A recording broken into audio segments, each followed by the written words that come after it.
Hey seniors, and I guess whoever else may have decided to click on this video, but particularly to NAWC Youth Seniors Class 2020, welcome to the first session of the Exit Class. And so as you probably gathered from the title of this video, this is going to be a lesson focused on apologetics and how to defend the faith and things like that, but we'll get into that in a second. I did want to just take a moment and explain for you guys what the exit class is all about, what we're hoping to accomplish with it, and why we do it. So, you guys are coming up on a huge transition in life, moving out of high school and into that next season. And so, for some of you, that might be college. For others, that might be straight into a job or taking a gap year or going to a trade school. But whatever it is, whichever route you pick, the reality is that in our culture and as a part of human experience, this transition it's a big one. And it comes with some changes in the way life looks and the responsibilities you have and the way you interact with the world. And so our goal with the exit class is to just serve as kind of a primer on helping you to think through some of those big differences and big transition points. And I say primer for a key reason, because what these lessons will not be is any kind of master class in any one of these issues. It's not going to be like the last word ever said in any of the topics we're going to cover. Instead, the goal is really just to bring these issues to the forefront of your mind and give you a solid starting point to think about them from. And so today, that will be defending the faith. Later on, you'll have some on staying connected in college, connected to the church while you're in college, and then also ones on budgeting. And that'll wrap us up. There'll just be 3 sessions of this. And then also the way these will work is we're hoping you guys will be able to watch these videos before Sunday, and then on Sunday at 3 p.m. when we're doing the high school BFG, we'll have a special room for you guys, and myself and Philip Brown and possibly some other leaders will be there to just have a discussion based on what was said and talked about in these videos. So that's the goal, and that's kind of the format we're working with. So with that in mind, I'm going to now transition to this lesson and what we're going to be talking about. So this lesson is all about defending Christianity. And as kind of a background for this discussion, I want us to think about Christianity today in a particular way. And that particular way is as a worldview, Christianity as a worldview. And so for some of you, I know worldview talk, when thinking about things as worldviews, might be very familiar. You're very comfortable with it. For others, maybe it's newer or less familiar, but either way, just as a refresher and kind of a good starting place for this video, I want to begin by defining what I mean when I say Christianity is a worldview. And defining it's a little tricky because worldview is kind of a vague term, but the general idea is a worldview is a way of making sense of the world. It's like a master theory or master story that we have to make sense of all of reality and to answer big questions like, where did we come from? Do we matter? What's wrong with the world? And how do we fix the thing that's wrong? What happens when we die? Is there a God? Like all those big questions, the way you answer those questions kind of carves out what your worldview is. And Christianity is a master theory or a big story that tells us where we came from, what's wrong with the world, how that problem's being fixed, who God is, who we are, and why we matter. All those questions are answered by Christianity, but there's other competing worldviews that also have different answers to those same questions. And so what I want the focus of this lesson to be then is, thinking of worldviews now, how do we manage disputes between worldviews? That is, if Christianity is over here and saying these are our answers to all these big questions. And then you've got other worldviews over here, whether it's materialism that says the physical universe is all there is, or universe is all there is, or Islam, which says the God of the Quran is the true God. When you got all these worldviews out there, all with their own answers, how do we decide between them? How do we stack them up next to each other and make evaluations? And so what I want to do in this lesson is to give you a big picture framework for thinking about how to navigate those kinds of discussions, and then to show you how you can use that big picture framework when you're dealing with specific objections to the faith or arguments for the faith or for another worldview. And so that's where we're going. If at this point you're still a little confused as to what I'm talking about, I promise it will become clearer as we get into it. But I wanted to give you that big framework before we dived into specifics. So talking about this framework, I'm actually going to pivot a little bit and have us discuss law courts, the court of law, lawyers, judges, and all that.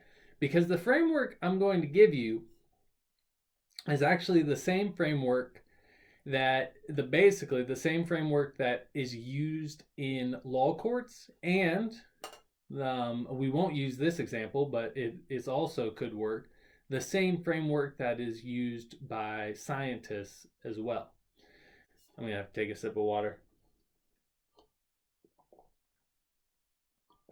If possible, I'll edit that out. If not, well, I guess I didn't. So here we are. Anyways, thinking about law courts for a second. So when you're in a courtroom, as I'm sure most of you guys have probably seen either in a movie or TV show or read it in a book or something like that, you've got the defense over here, and then you've got the prosecution over here, and then you've got the judge and jury over there. And the way it works is both the defense and the prosecution have this shared body of evidence. And in fact, by law in the United States, the defense and the prosecution have to share all the evidence they find. This is all the evidence related to the case that's being tried. And what the defense is doing is taking that evidence and trying to say, here's a way of explaining the evidence that makes my defendant not guilty, or a way of explaining the evidence which is compatible or ends up with the conclusion that my client didn't commit the crime. And then the prosecution is over here, and what they want to do is look at that same evidence and say, here's a story, or here's a theory, or here's an account of that evidence that ends with the conclusion that in fact the accused did commit the crime. And then it's up to the judge and the jury to decide who has the better story or the better case or the better explanation of the evidence, the defense or the prosecution. And to make that a little bit clearer, I want to introduce you guys to what I call facts and theories tables. And I'll show you one of these in a second, but the way it works is each row in a facts and theories table is a fact, a piece of evidence, something that has to be explained. And then each column is somebody's attempt, some theory or some story or some position or person's attempt to explain that evidence from their point of view.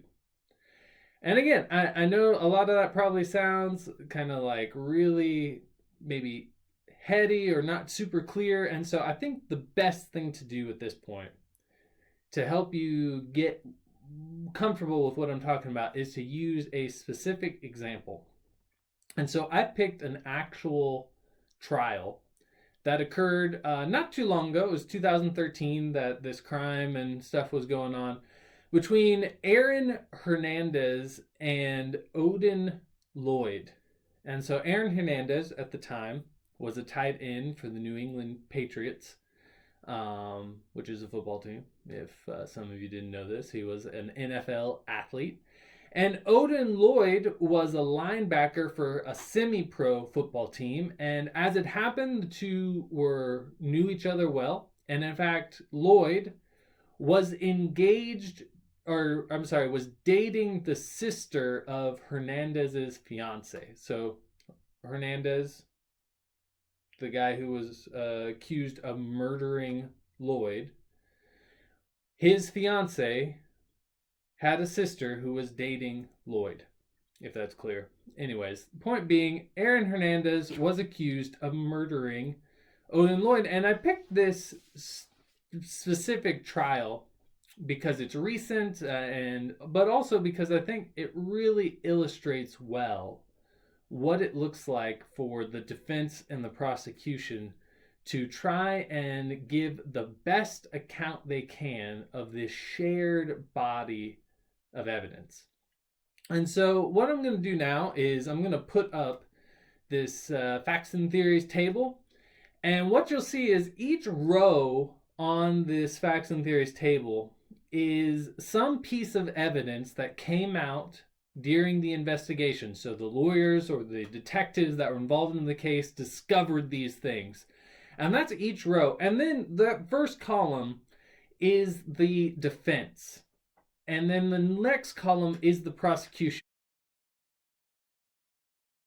And what's going on with all those icons is I've put a bunny where I think that person's story or theory does a really good job explaining that little bit of evidence. I've put a turtle where it's a little bit slower, doesn't do as good a job explaining the evidence. And then I put a skull where that theory, that position, that story just cannot explain the evidence. And so I want to go through this, maybe not line by line, though we might do that because I don't think it'll take too long, and just help you get a feel for how this works. So look at that first one. In the course of the trial, or in the course of the investigation, it came out that there was a text from Hernandez inviting Lloyd to hang out that night. So just as a reminder, Hernandez, this football player, was accused of murdering Lloyd. And so let's think about that from the defense's perspective. Could the defense explain that in a way where Hernandez doesn't sound guilty? Well, yeah, sure. They could say, yeah, he sent him a text, and they weren't able to hang out. Or they could say, yeah, they hung out, but it was before any of the murdering happened. But then you look over at the prosecution. Oh, sorry, but one more thing with the defense. But even if they say that, it still looks a little fishy, right? Like, it's not great to have been seen inviting someone who gets murdered a particular night to hang out with you, even if it happened before they got murdered. So, yes, the defense can give some explanation, but it's still a little fishy. Whereas for the prosecution, they would say that's exactly what we think happened because we think Hernandez murdered him. So it makes perfect sense that he would have invited him to hang out with him.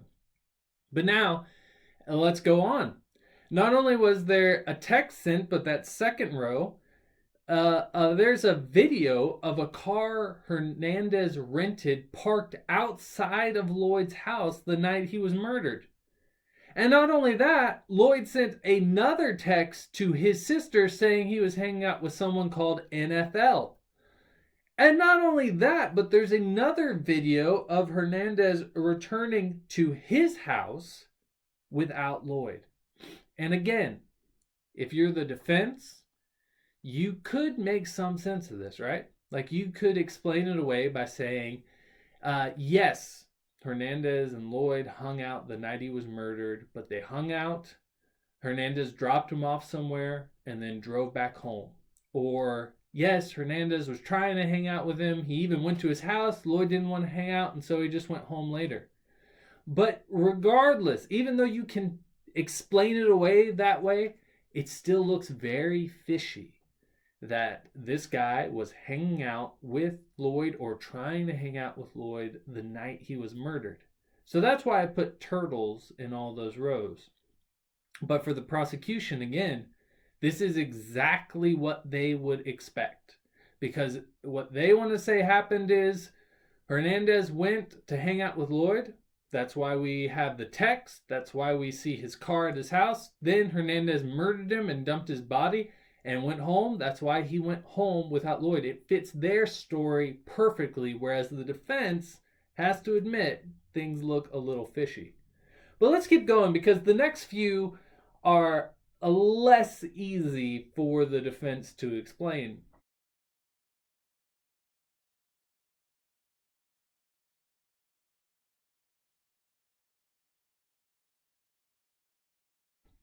So Hernandez apparently had a video system in his house, and at one point that video system captured a picture of him coming in the night Lloyd was murdered with what looks like, and I have looked at the picture, it looks dead like a gun.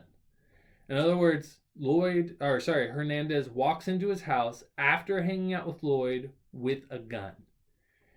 Now, again, if you're the defense, you could say, yeah, he has it for self protection, but now things are starting to look very fishy. Because now the guy was trying to hang out with Lloyd the same night he was shot and killed with a gun. So that's why I put a turtle kind of going towards a skull there.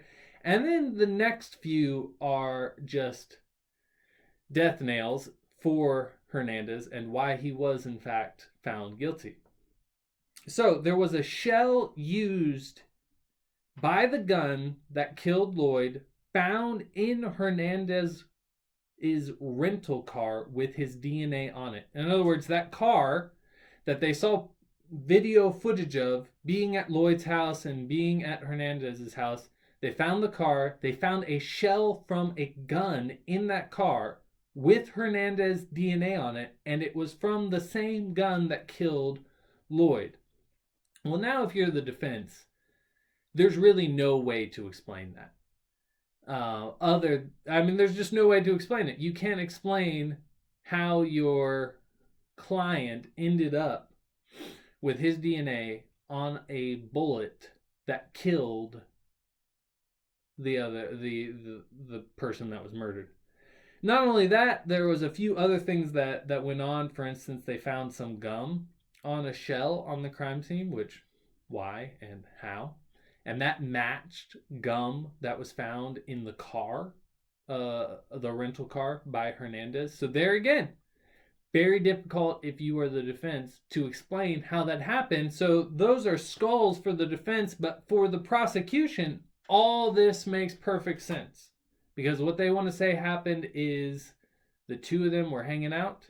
Hernandez shot him. Then Hernandez drove home. And that fits all the evidence.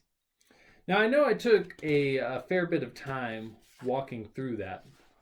But I think it's important for us to understand that this is just how law courts work. You've got a bunch of evidence that needs to be explained. And then the defense and the prosecution are trying to come up with the best explanation of that evidence they can.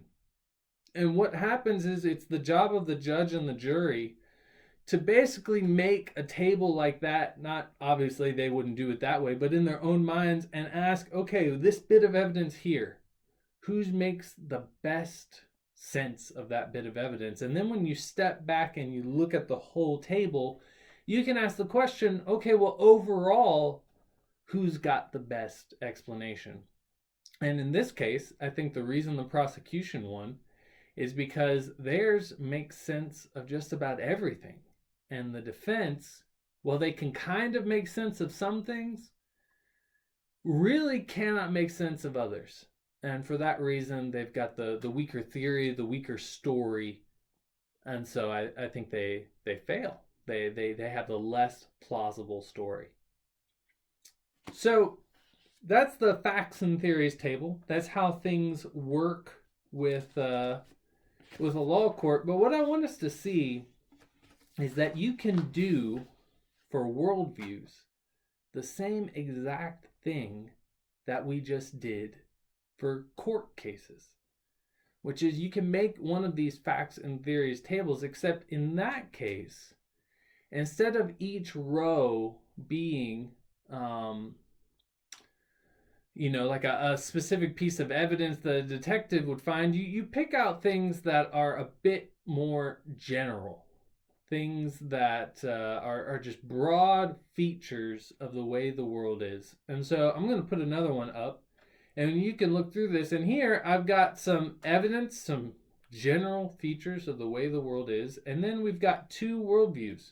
One says that God exists, and you can call that theism if you want, and I'm not going to be even more specific. It could be Christianity or Islam or things like that.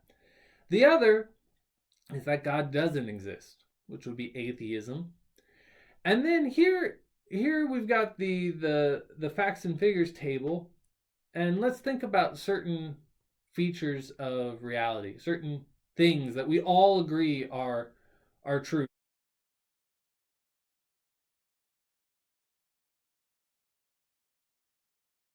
So one would be some things are objectively right and some things are objectively wrong. That is, they're right and wrong. Some, like the Holocaust was wrong no matter what anybody else says about it. Well, I think for reasons we won't need to get into right now, I think worldviews that say God exists have a very easy time explaining that. The reason those things are wrong is because you've got a king over all saying they're wrong. Versus atheism, I think, has a very hard time explaining things like that. Or to tie things into, and again, I won't go through all the rows here, to tie things into the study we did in the Case for Christ, there's a lot of historical evidence that supports the theory that Jesus rose from the dead. Well, obviously, theism or Christianity has a really easy time explaining that, because they would simply say, yeah, Jesus rose from the dead because he was God and God rose him from the dead.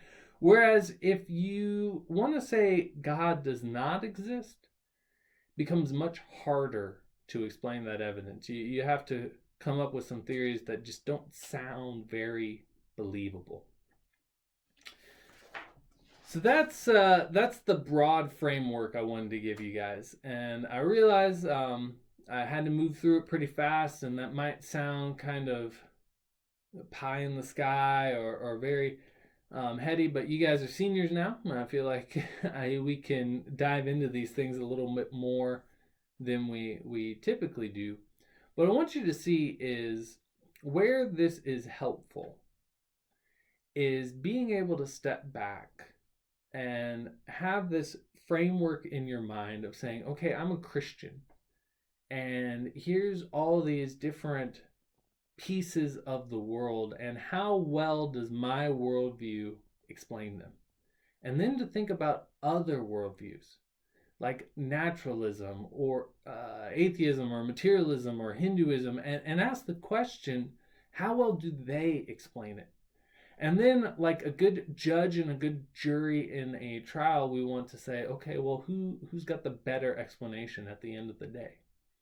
And what you'll notice is that as you deal with arguments and objections against Christianity, really what all of them boil down to is just another row in one of these tables. So when people say, for instance, I don't think God exists because there's so much evil in the world, and how could a good God let that much evil in the world exist? What they're really saying is, here's this bit of evidence, this feature of the world we can all agree is real, which is there's a lot of evil. And then they want to say, you know what explains that better? The theory that God doesn't exist. That explains it better than the theory that God does exist. And really, that's no different than the way a defense attorney or a prosecutor would think about pieces of evidence in a trial. So, in this video, I just wanted to introduce you guys to that framework. What we'll do when we hang out is I want us to just take a bit of Q&A about this and answer any questions you guys might have. And then I want us to actually look at some video clips of arguments and objections made against Christianity by academics and scholars and scientists, and to use this framework to think through how we might respond to them. Anyways, you guys take care. Look forward to hopefully seeing you soon.